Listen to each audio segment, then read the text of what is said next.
Mr. Prigozhin's fate is for us at this moment unknown, but according to the deal struck, he's supposed to go to Belarus after the Belarusian Alexander Lukashenko, at least on paper, negotiated this deal, even though it seems more likely that Mr. Prigozhin was in contact with other high-ranking people within Putin's entourage. Apparently, he tried calling Putin, but Putin wouldn't give him legitimacy by answering his phone call.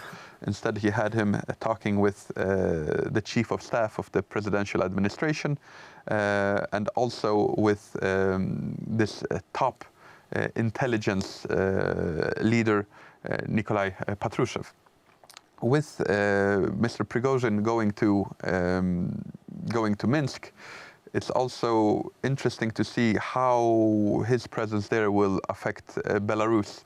It's worth remembering that before the 2020 presidential election in Belarus, which in the West is widely believed to have been falsified by Mr. Lukashenko, just a week or two before, Lukashenko arrested 33 members of the Wagner group in Minsk, accusing them of preparing a coup against Alexander Lukashenko.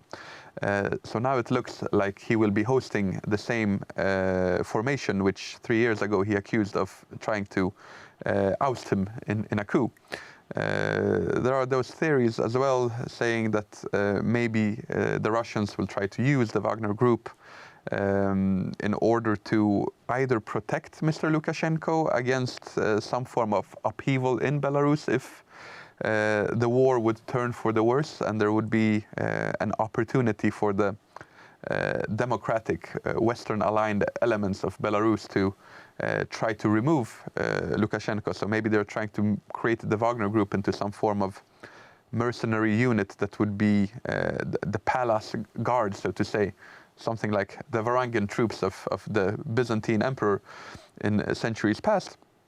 But there is also other people who claim that the troops are actually there to overthrow Lukashenko in the long run and bind the country closer to Russia, as there is this dual state, a form of union between the two states, which on paper is very strong, very centralized.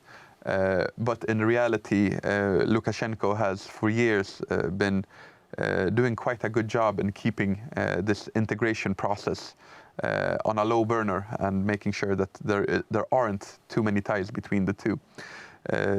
This coup will have certainly severe consequences for Russia.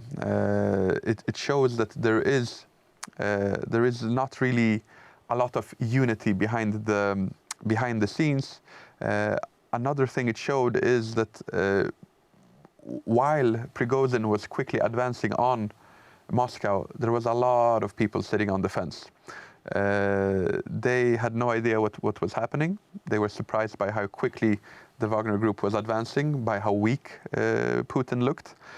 And for example, if we look at the 2016 coup d'etat in Turkey, whether again, here are different schools. There are those that believe that there was actually an attempted military coup that was directed by the so-called Gülen movement, which is partly based in the US, where the exile leader, Mr. Gülen himself, resides, which had strong connections in the army. There are those that believe that that was a real military coup. There are also those that believe that Erdogan orchestrated this military coup against him so that he, in turn, could himself clamp down on it and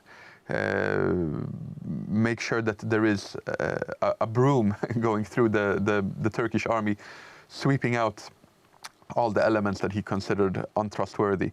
But no matter what you believe of that coup, one thing is clear, that when the Turkish people saw what was happening, they took to the streets in the millions, blocking bridges, blocking these tanks that were rolling through the streets.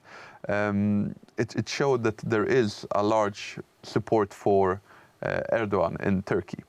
During this military coup in Russia, Prigozhin's coup, Instead, we could see scenes from the city of Rostov that was under the control of Prigozhin's troops, with people walking up to these Wagner soldiers, taking selfies with them, shaking their hands.